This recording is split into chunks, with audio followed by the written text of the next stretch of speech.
భీష్ముడు శ్రీకృష్ణుడు చెప్పిన ధర్మమును గుర్తు చేసుకుంటూ అతన్ని స్తుతిస్తున్న సందర్భములోని ఈ పద్యము ప్రథమ స్కందము నుండి గ్రహింపబడినది.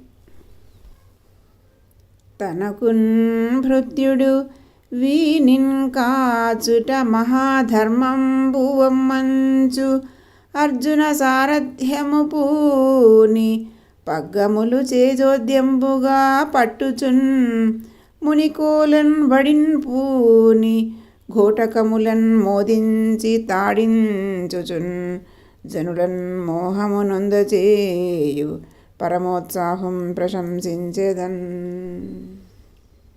భావం: ఈ అర్జునుడు నా సేవకుడు, ఇతన్ని కాపాడుట నా ముఖ్యమైన ధర్మం. అందుకే అర్జునుని రథసారథ్యము చేస్తున్నానని పగ్గములను ఆశ్చర్యకరముగా పట్టుకొని మిక్కిలి వేగంగా ములుగర్రను త్రిప్పుతూ గుర్రములను మోదిస్తూ అదిలిస్తున్నాడు.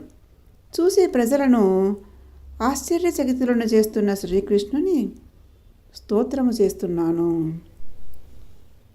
అర్థాలు: తనకున్ తనకు, భృత్యుడు సేవకుడు, వీనిన్ ప్లస్ కాచుట ఈ అర్జునుని కాపాడుట, మహాధర్మంబు ముఖ్యమైన ధర్మం, పొమ్ము ప్లస్ అంచున్ పొమ్ము అనుచు, అర్జున సారథ్యము అర్జునుని రథసారథ్యము పూని చేపట్టి, పగ్గములు పగ్గములను, చేన్ చేతితో, చోద్యంబుగాన్ ఆశ్చర్యకరముగా, పట్టుచున్ పట్టుకొని, మునికోలన్ ములుగర్రను, వడిన్ ప్లస్ పూని వేగముగా పట్టి త్రిప్పుచు, ఘోటకములన్ గుర్రములను మోదించి సంతోషపరచి, తాడించుచున్ అదలించుచు, జనులన్ ప్రజలను, మోహము వందన్ ప్లస్ చేయు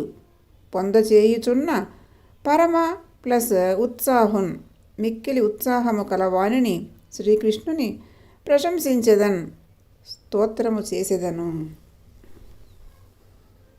తనకున్ భృత్యుడు వీనిన్ కాచుట మహాధర్మంబువమ్మంచు అర్జున సారథ్యము పూని పగ్గములు చేజోద్యంబుగా పట్టుచున్ మునికోలన్ వడిన్ పూని ఘోటకములన్ మోదించి తాడించుచున్ జనులన్ మోహమునొందచేయు పరమోత్సాహం ప్రశంసించేదన్.